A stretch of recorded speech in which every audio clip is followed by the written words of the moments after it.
je vais venir commenter le code de cette application. Que fait cette application?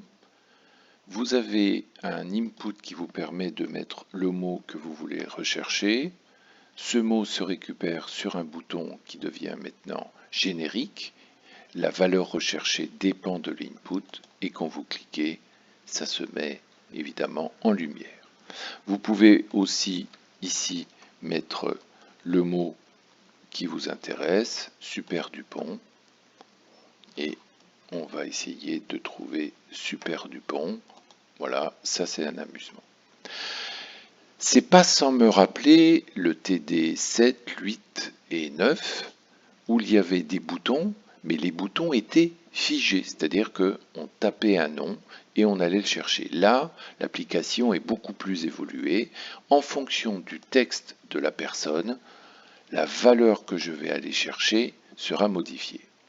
Autre chose, lorsque je clique sur le bouton, je vois qu'il y a une action qui ôte la mise en avant sur tous les paragraphes et ensuite cherche l'action. Voilà les modifications.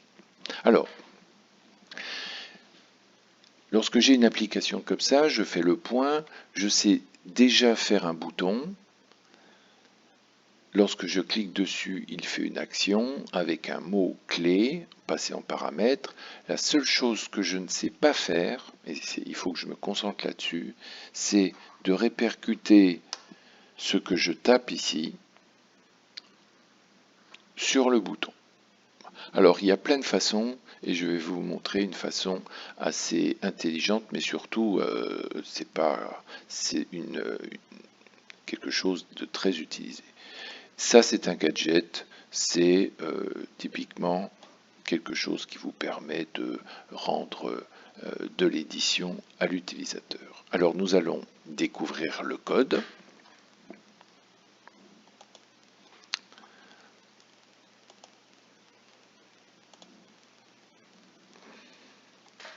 Alors, j'ai du HTML, évidemment, CSS et JavaScript, et tout de suite, je me dis, oula, j'ai rien en CSS, et je l'ai fait exprès.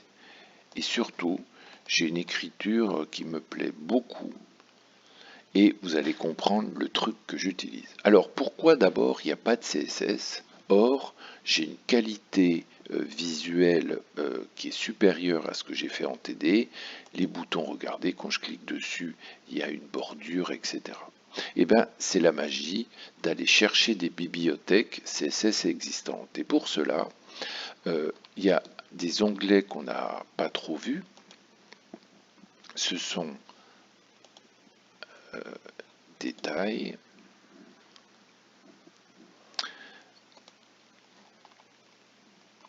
Voilà, attendez, je vais me mettre en plus petit pour que vous voyez mieux. Voilà. Le CSS. Tout d'abord, vous avez ces boutons. N'oubliez pas, ça permet de formater. Regardez ici, on va considérer que c'est mal formaté. Pourquoi j'ai un espace ici? Il faudrait limiter vos espaces avant les deux points et que le body est un peu loin. C'est pas négligeable d'avoir ces outils-là. Pourquoi? Parce que derrière le formatage, on peut déclencher des bugs. Et autre chose, c'est ce bouton-là qui vous permet, alors j'y comprends absolument rien, mais regardez, tout se passe ici. Je peux appeler des bibliothèques existantes. Imaginez que vous avez votre style, etc. Et je vous le souhaite, il est même disponible sur les serveurs de Google, typiquement comme Bootstrap. Il vous suffit de mettre ici Bootstrap et on vous propose évidemment toute une série de Bootstrap puisque vous savez que c'est la bibliothèque la plus utilisée. Et pour ma part, j'ai simplement dit télécharge la bibliothèque de Twitter. Je vous rappelle que Bootstrap a été inventé par deux couillons comme moi. Lorsqu'ils ont développé Twitter, ils se sont dit, bah, écoutez, on va partager notre travail, pourquoi refaire la roue? Voilà, donc vous mettez ici et ça ajoute, là je viens de le faire, donc pas besoin de le faire deux fois. Le CSS de Bootstrap et du coup vous allez devoir regarder comment rendre un bouton bleu, rouge, vert, etc. Bref, mettons ça de côté, ce sont des détails. Ce qui m'intéresse, c'est la fonctionnalité de mon application, mais vous savez que l'ergonomie est quand même assez importante. Regardez ce code, et c'est un code extrêmement utilisé. Le bouton, son contenu, on ajoute un attribut, et l'attribut c'est Data Containing. Bilan. Je ne vois pas tout à fait encore comment ça se passe, mais ce n'est pas une recopie directe de ma saisie dans le bouton. Lorsque vous allez saisir dans le input, ça va ajouter ce que vous tapez dans le data containing, et le data containing va se répercuter sur le nom du bouton. Bilan, pour rendre votre bouton générique, à savoir d'aller chercher n'importe quelle valeur, et ça je ne pouvais pas le faire en TD, donc il a fallu que je donne une interface à l'utilisateur pour qu'il puisse modifier ses recherches. J'ai pris ce input, je l'ai. Vous voulez qu'on regarde? J'inspecte. Ah, n'oubliez pas, l'inspecteur, c'est votre ami. Regardez le bouton. Maintenant, il contient Data Containing DOM et je ne sais pas si ça va marcher en direct. Oh là là, regardez en bas, ici, je vous mets un light. Voilà, je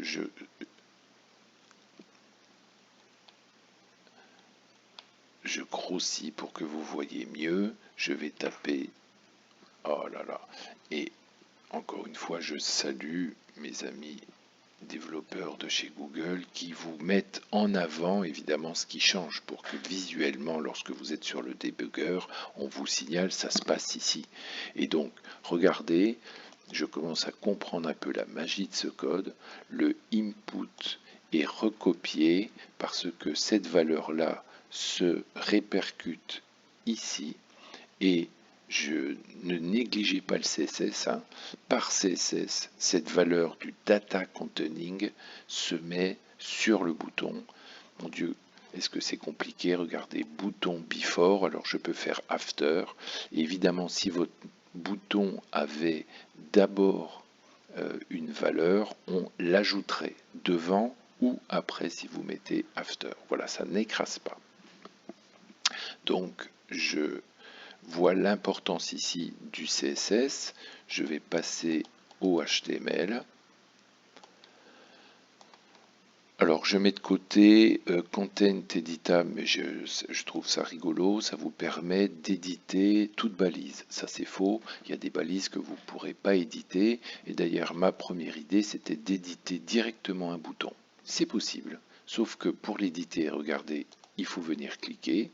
Il faut venir cliquer et quand vous cliquez sur un bouton, vous lancez une action. Or, moi, je voudrais juste l'éditer. Ça pose un problème. Donc, il faudrait faire quelque chose de trop compliqué à notre niveau, inhiber le clic de l'action, faire de l'édition et relancer le clic. Donc, je suis passé par une phase intermédiaire. Voilà, ça c'est nouveau pour vous.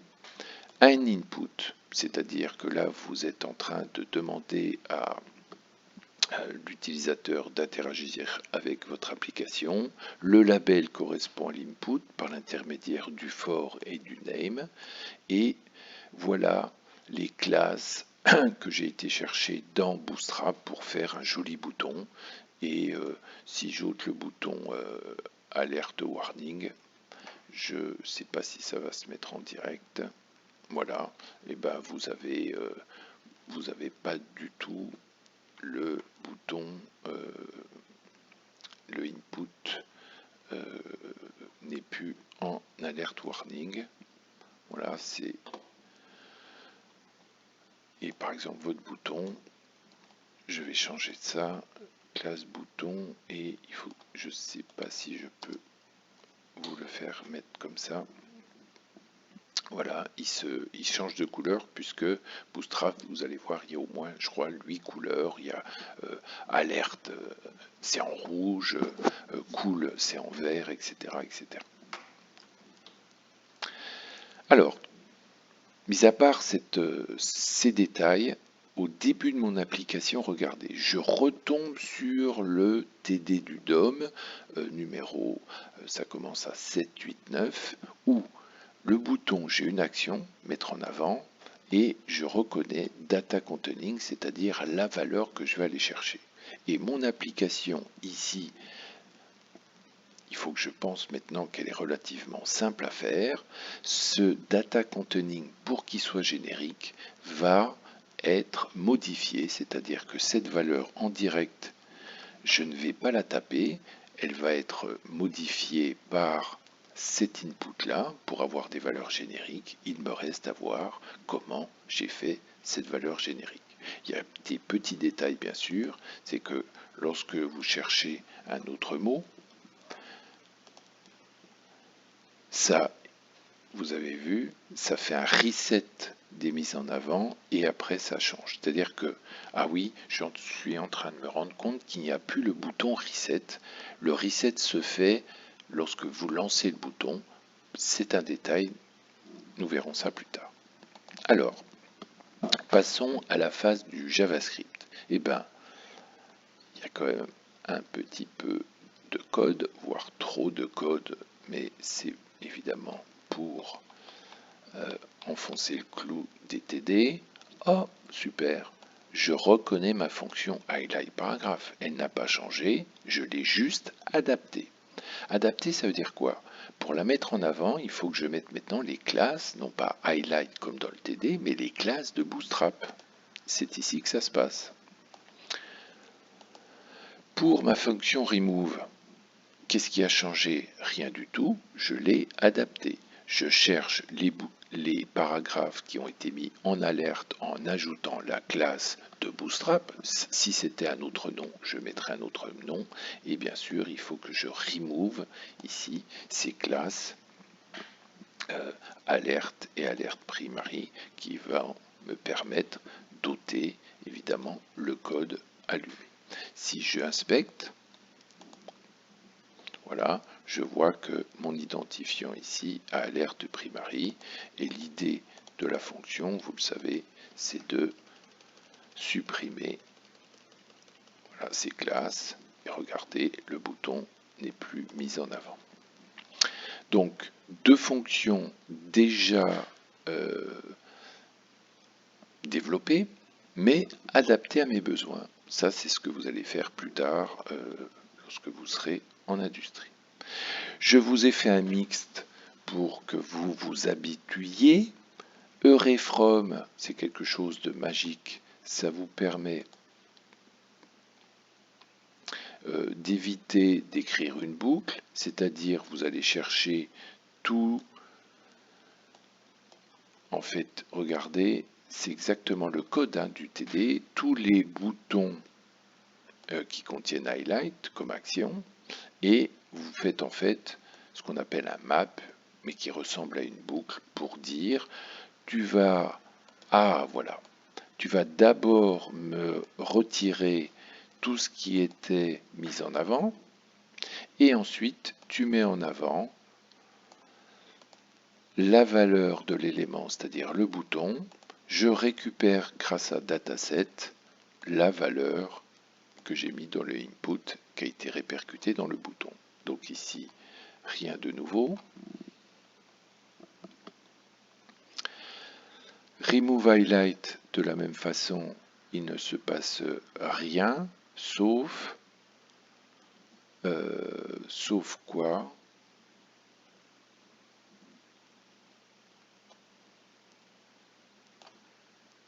Ceci n'est plus utile. Je vois que j'ai recopié mon code d'une application. Je suis en train de l'adapter et bien sûr, je peux évidemment décider que ce n'est plus utile et je vérifie que évidemment ça marche. Alors pourquoi ce n'est plus utile? Puisque je n'ai pas à aller chercher des boutons reset. Le reset se fait directement et ça c'est une amélioration que j'aurais pu faire directement dans le TD. Le bouton reset est intégré au clic sur le bouton de recherche. Alors, voici la seule partie nouvelle pour moi qui va vous demander du travail aussi pour comprendre le code, mais regardez, il y a très peu de lignes de code, et d'ailleurs, si je regarde, il y a une seule ligne de code pour pouvoir faire l'adaptation à cette nouvelle application. Alors, ne pensez pas bien sûr que directement vous aurez cette idée. Je vous ai déjà parlé que j'ai une première idée de rendre les boutons éditables, donc génériques. Je vous ai dit que j'ai été, j'ai passé 3 heures à dire mais qu'est-ce qui se passe? J'arrive à les éditer, mais quand je les édite, ça clique, ça m'envoie une action. Bref, je suis rentré dans un cul-de-sac parce que je n'ai pas réussi à gérer mes événements correctement et j'ai eu bêtement une idée, peut-être moins élégante, mais de passer par un input et de répercuter la valeur dans le bouton. Alors, je récupère le input puisque ce input, je l'ai appelé find, class find. J'aurais pu mettre un identifiant, mais j'ai mis une classe. Voilà. Et qu'est-ce que je fais sur ce input? Donc, je vous laisse regarder le nombre d'événements sur un input est important. Il y a change, il y a input, il y a blur. Et l'événement que j'utilise, c'est input. Pourquoi? Parce que c'est assez rigolo. Lorsque je tape, voilà, il y a une action. Il y a quelqu'un qui me dit « Oh, input, input, input », je reçois quelque chose. Et bilan, c'est assez rigolo de voir que ça se répercute à chaque fois. Alors, à chaque fois, le input, c'est quelque chose comme ça. À chaque fois que vous changez la valeur, une valeur, c'est-à-dire que vous tapez une touche, vous lancez ce qu'on appelle le callback, cette fonction. Alors attention, ici, je vous conseille de la passer en fonction fléchée et donc de passer un petit week-end à trouver le bug. Attention dans les fonctions fléchées, notez-le même si c'est un petit peu difficile pour vous d'entendre ça. Une fonction fléchée a une portée lexicale et du coup le this ne correspond pas du tout à ce que vous pensez. Dans le cours, je vous ai dit que si vous utilisez fonction pour définir votre fonction de callback, le this correspond à l'objet cliqué. Alors, je vais essayer de comprendre ce que j'ai écrit. Voilà, c'est une ligne comme ça. Et en mettant du français, parce que je peux vous le dire en anglais, en arabe, alhamdoulilah, et en japonais, mais là, on va essayer de s'exprimer différemment. L'objet cliqué, tu vas chercher l'élément suivant. Je vais chercher ton attribut qui s'appelle containing et je vais mettre quoi? La valeur. La valeur. Ok. Alors, si je comprends bien, le this ici, c'est find. Find, c'est mon input. This value, c'est la valeur que je suis en train de taper. Cette valeur que je suis en train de taper, je la mets où? Dans l'élément suivant, dans l'attribut containing. Là, je suis perdu.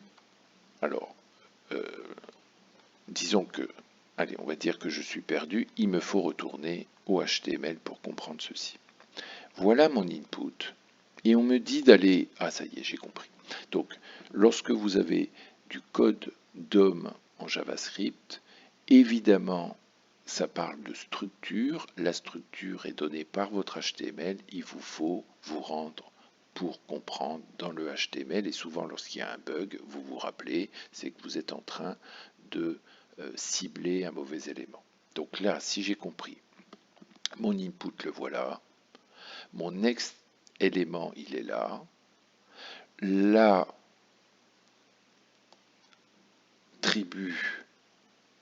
containing est là. et je vais lui mettre la valeur de l'input. Voilà. OK? Alors, notez bien, lorsque je tape, donc là, c'est cette valeur qui est affichée, et quand je tape, évidemment, ça ne modifie pas ce HTML-là. Aïe, aïe, aïe, ça c'est très... Alors, je ne pensais pas vous en parler ici, mais je suis en train de dire, tiens, pourquoi ça ne me met pas XXX ici, hein, ça se répercute ici. Ça, c'est ce que vous avez tapé. Donc, que fait JavaScript? Enfin, excusez-moi, que fait votre navigateur? Ce que vous avez tapé, il va le représenter sous forme du DOM, c'est-à-dire un arbre. Et ensuite, on va travailler sur l'arbre, mais il ne va pas modifier votre HTML. Donc, HTML de l'éditeur en plus. Donc, quand vous tapez, ça ne se répercute pas là. Par contre, je vois que ça se répercute physiquement ici. OK? Alors, si j'inspecte, et on l'a déjà fait, le data containing, mais ça c'est la vue du DOM, c'est-à-dire sur laquelle je suis en train de travailler, vous montre bien qu'il y a répercussion, mais pas sur le HTML de l'éditeur. OK?